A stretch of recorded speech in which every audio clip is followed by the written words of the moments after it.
आप देख रहे हैं जोहार झारखंड और आपके साथ मैं हूं विवेक। और बड़ी खबर है कि रूपा तिर्की मर्डर मामले में बड़े सवाल खड़े हो रहे हैं। SC/ST कोर्ट के आदेश की खुलेआम अनदेखी हो रही है। पुलिस ने मामले में अब तक सीएम के विधायक प्रतिनिधि पंकज मिश्रा के खिलाफ FIR दर्ज नहीं की है। अब रूपा की मां ने हाईकोर्ट का दरवाजा खटखटाया है और हाईकोर्ट में क्रिमिनल रिट दायर किया है। रूपा तिर्की को कब मिलेगा इंसाफ? पंकज मिश्रा पर कब दर्ज होगी FIR? हाई कोर्ट में क्रिमिनल रिट दायर।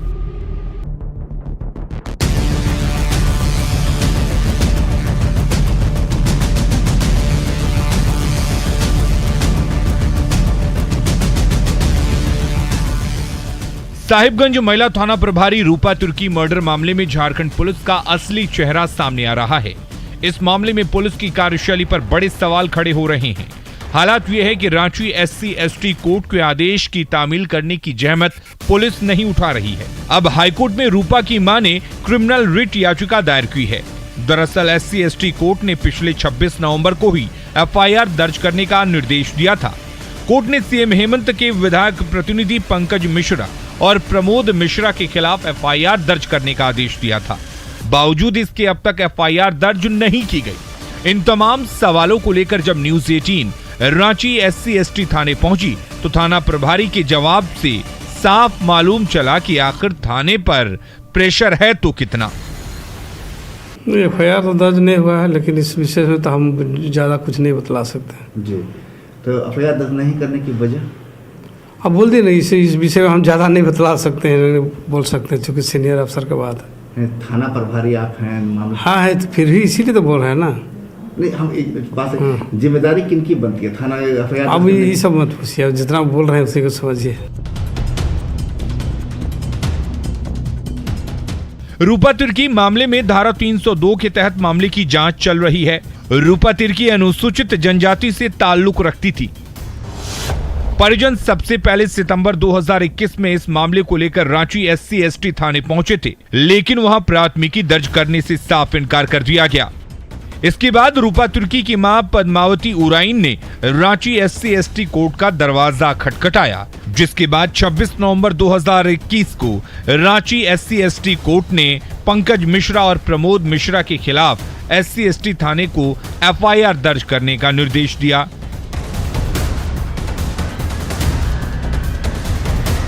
बावजूद इसके कोर्ट के आदेश की अनदेखी की जा रही है। अब रूपा तिर्की की मां ने झारखंड हाई कोर्ट में इसको लेकर एक क्रिमिनल रिट याचिका दाखिल की है, जिसमें उन्होंने निचली कोर्ट के आदेश की रांची पुलिस की ओर से अनदेखी का जिक्र किया है। सितंबर में हम लोगों ने एक कंप्लेंट केस डाला ST/SC कोर्ट स्पेशल कोर्ट में। वहाँ से आदेश हुआ 11वें महीने में, नवंबर में। उसके बाद आज तक थाने को कम्युनिकेट हो गया, सारे लोगों को मालूम हो गया, हेडलाइन छप गया, लेकिन आज तक उस पर FIR नहीं हुआ। इसी के संदर्भ में है कि हम लोगों का कहना है कि क्या कोई भी व्यक्ति, ये तो केस है ही है कि जब कोर्ट का पहले तो थाना FIR नहीं लेता, दूसरा क्या है कि जब हम जाते हैं कोर्ट में, कोर्ट से आदेश होता है, उसके बाद भी FIR नहीं होता। रूपा तिर्की मौत मामले में बड़े सवाल उठ रहे हैं। आखिर SC/ST कोर्ट के आदेश की अनदेखी क्यों हो रही है? आखिर कोर्ट के आदेश के बावजूद FIR दर्ज क्यों नहीं किया जा रहा है? 45 दिन गुजरने के बाद भी थाने में FIR क्यों नहीं हुआ दर्ज? रूपा की मां को हाईकोर्ट का दरवाजा क्यों खटखटाना पड़ रहा है? क्या पुलिस किसी दबाव में काम कर रही है?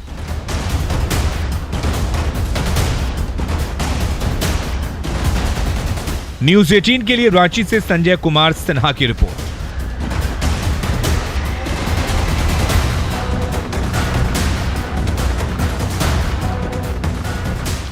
और खबर है सिमडेगा से, जहां झारखंड में एंटी मॉब लिंचिंग कानून बनने के बाद पहली बार मॉब लिंचिंग की घटना सामने आई है। लकड़ी चोरी के आरोप में ग्रामीणों ने संजू प्रधान नाम के शख्स को मारकर जला दिया। घटना कोलेबिरा थाना क्षेत्र के बेसुरा बाजार की है और घटनास्थल पर हजारों की संख्या में ग्रामीण जुट गए। मौके पर पहुंची पुलिस को ग्रामीणों ने शव उठाने नहीं दिया। ग्रामीणों का आरोप है कि संजू जंगल से पेड़ से काटकर लकड़ियां बेचा करता था और इसके बाद ग्रामीणों ने आक्रोशित होकर इस घटना को अंजाम दिया। मॉब लिंचिंग की घटना के सामने आने पर पुलिस काफी उसमें मजबूर दिखी। मारने वालों ने आराम से युवक को अधमरा कर जला दिया और फिर घर चलते बने।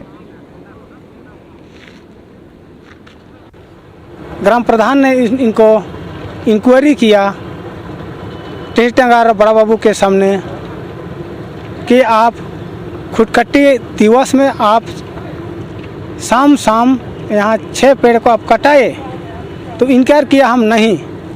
3 बार ग्राम प्रधान ने पूछा, नहीं बोला।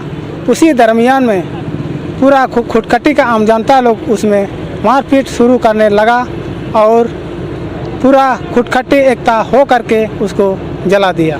अवैध लकड़ी का जो कारोबार का आरोप में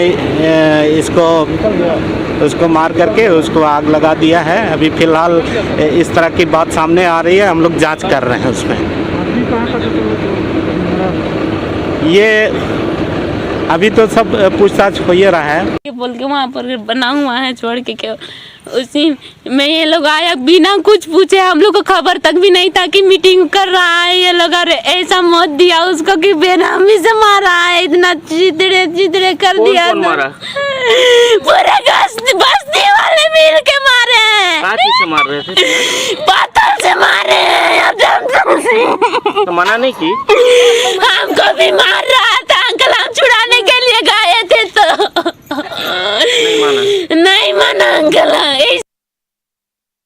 संभवतः राज्य में पहला मॉब लिंचिंग का ये मामला बन गया है।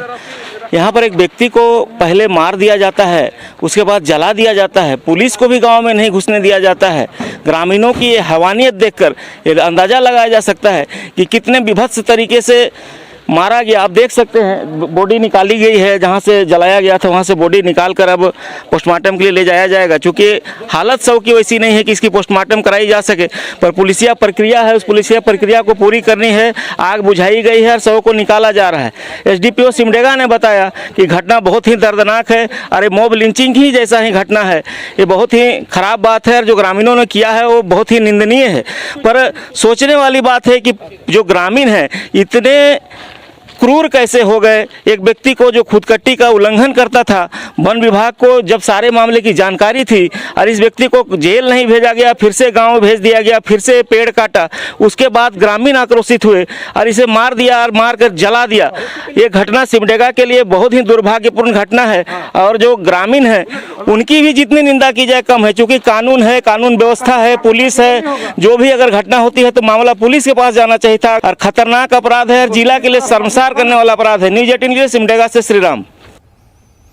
3 तलाक गैर कानूनी है, कड़े कानून बनाए गए हैं, लेकिन 3 तलाक का मामला थमने का नाम नहीं ले रहा। कोडरमा की आलमा के पति ने दहेज में 3 लाख रुपए मांगे, लेकिन जब पैसे नहीं मिले तो पत्नी को 3 तलाक दे दिया और उसे घर से निकाल दिया।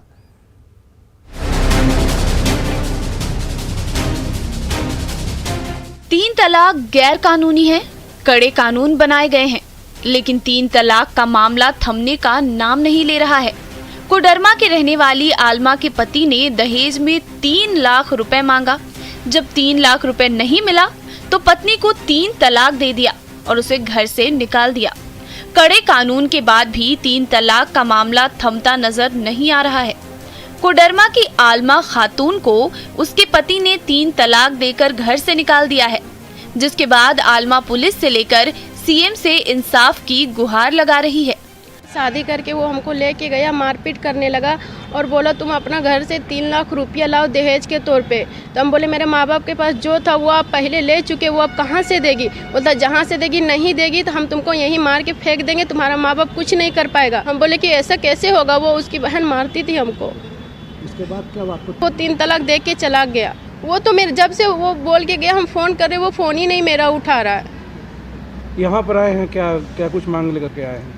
हम यहाँ यही बोलते हैं कि मेरा इंसाफ दिला दीजिए। हम कैसे यहाँ ऐसे ज़िंदगी भर रहेंगे। हम अपना माँ के एक ही बेटी नहीं, मेरा घर में और 2 बहन है, कैसे रहेगी उन लोग। कोडरमा की आलमा की शादी 2018 में धनबाद के वासेपुर में मोहम्मद शाबिर के साथ हुई थी। शादी के बाद पति शाबिर ने आलमा को कई ख्वाब दिखाए। कुछ दिनों के बाद मुंबई ले गया और पैसे के लिए प्रताड़ित करने लगा। आलमा ने अपने शौहर पर दहेज के तौर पर और 3 लाख रुपए मांगने का भी आरोप लगाया है। सर, हम अपनी बेटी को 2018 में शादी किए, समाज को बीच में, गवाह को बीच में शादी किए। बारात लेकर के आया था 29 दिसंबर 2018 को, शादी उदी करके गया। जब 8 दिन हुआ तो ये फ़ोन से कहने लगी, अम्मी हमारे साथ जो भी होता है गलत होता है। हम बोले बेटा जो भी 19-20 होता है ससुराल है, रहना पड़ेगा।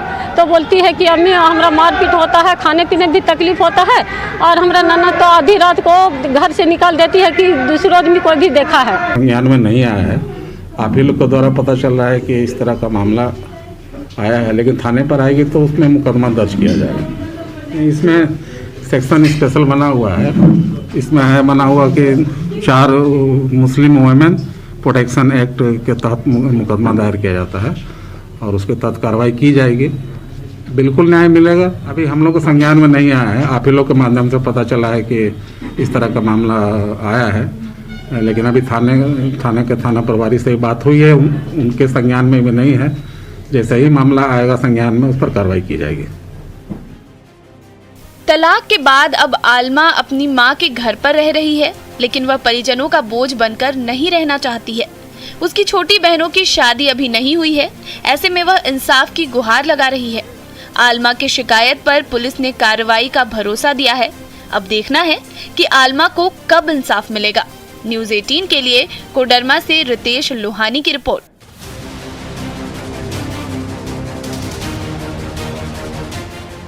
तो 3 तलाक देकर पति घर से फरार है, लेकिन इसके बाद कई सवाल खड़े हो रहे हैं। सवाल क्या है? सवाल यह है कि आलमा को 3 तलाक देने के बाद कई सवाल हैं कि आखिर कानून बनने के बाद भी 3 तलाक क्यों नहीं रुक रहा? क्या प्रशासन मामले को गंभीरता से नहीं ले रहा है? सवाल यह है कि दहेज के लिए क्या पत्नी को 3 तलाक देना सही है? आखिर पुलिस समाज में सख्त संदेश क्यों नहीं दे पा रही? सवाल यह है कि क्या 3 तलाक रुकना समाज की जिम्मेदारी नहीं है? आलमा खातून को कब मिलेगा इंसाफ?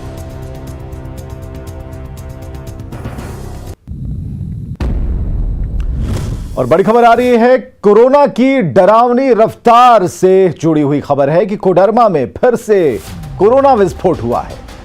24 घंटे के आंकड़े हम बता रहे हैं। 24 घंटे के भीतर कुल 152 लोग कोरोना संक्रमित मिले हैं। बोकारो में कोरोना के डराने वाले आंकड़े आए हैं कोडरमा के बाद। ये आंकड़े भी हम आपको बता रहे हैं। 24 घंटे के भीतर कोडरमा में 152 लोग कोरोना संक्रमित मिले हैं। इसके अलावा बोकारो में 162 नए कोरोना पॉजिटिव केस आए हैं।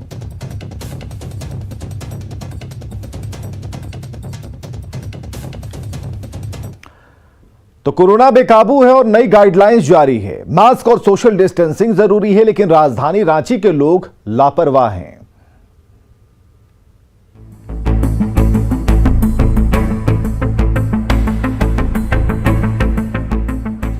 न चेहरे पर मास्क, न सामाजिक दूरी का पालन। रांची के सब्जी मंडियों में ये हाल तब है जब राज्य में कोरोना बेकाबू नजर आ रहा है।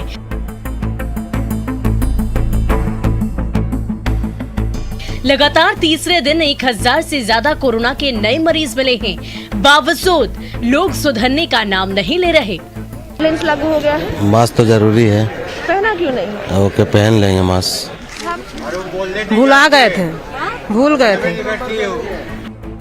सरकार ने नई गाइडलाइंस जारी की है, जिसमें कई तरह की पाबंदियां लगाई गई है। साथ ही सार्वजनिक जगहों पर मास्क और सोशल डिस्टेंसिंग को जरूरी कर दिया गया है, लेकिन लोगों की लापरवाही खत्म होने का नाम नहीं ले रही। कुछ लोगों ने जब न्यूज़ 18 का कैमरा देखा तो मास्क पहनते नजर आए। जरूरी नहीं लगता कि मास्क पहनना भी जरूरी है। क्या नाम है सर? मेरा नाम मोहम्मद जावेद आलम। मास्क कभी माइक देख कर पहना रहे जरूरी नहीं है? नहीं, एकदम जरूरी है। मास्क तो है, अभी तो सब खरीदारी कर रहे थे इसलिए नहीं लगाए हैं। मास्क नहीं पहनने पर लोगों की अजीब दलील है। किसी के पास गाइडलाइंस की जानकारी नहीं होने का बहाना है, तो कोई सब कुछ कल पर छोड़ता नजर आ रहा है। सो गया तो हमको मालूम नहीं है गाइडलाइन, इसलिए आज भर हाँ नहीं हम लगाते ही हैं। मतलब हम नहा धोआ करके आए, पॉकेट में भूल गया है। मास्क जरूरी नहीं लग रहा है? मास्क तो मैडम नहीं लगाए, कल से लगाएंगे। राजधानी रांची में कोरोना का कहर सबसे ज्यादा देखा जा रहा है। पिछले 24 घंटे में 400 से ज्यादा नए मरीज मिले हैं, लेकिन लोगों की लापरवाही कम नहीं हो रही। रूपाली त्रिपाठी, न्यूज़ 18 रांची।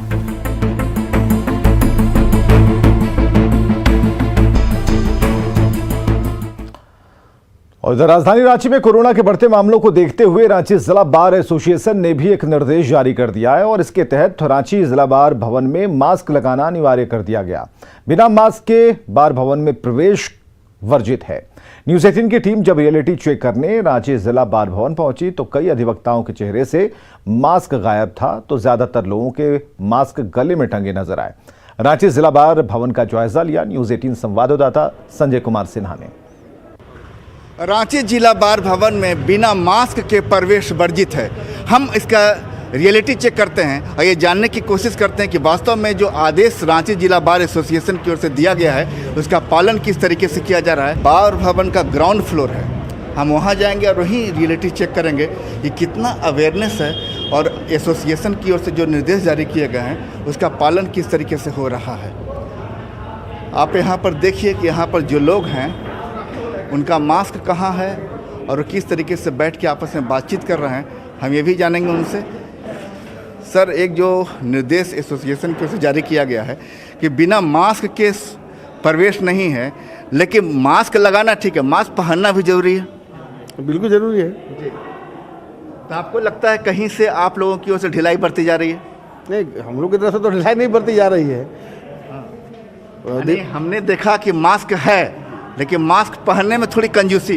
नहीं, तो जो लोग कंजूसी कर रहे हैं वो गलती कर रहे हैं, उनको ऐसा नहीं करना चाहिए था। मास्क जब लगा है तो उसको पहननी, प्रॉपर ढंग से पहननी है उसको। तो प्रॉपर तो आपका भी कैमरा खुलने के बाद आया। नहीं, हम तो पहले से लगे हुए हैं, अब आप जासूसी करने अलग बात है। बाहर में लगाया है कि मास्क पहनना जरूरी है। एक्चुअली हम लोग सेम फैमिली से हैं, तो इसीलिए एक जगह बैठे थे तो मास्क नहीं पहन रखा था। जैसे अच्छी बात है। क्या कोरोना फैमिली पहचान रही है क्या?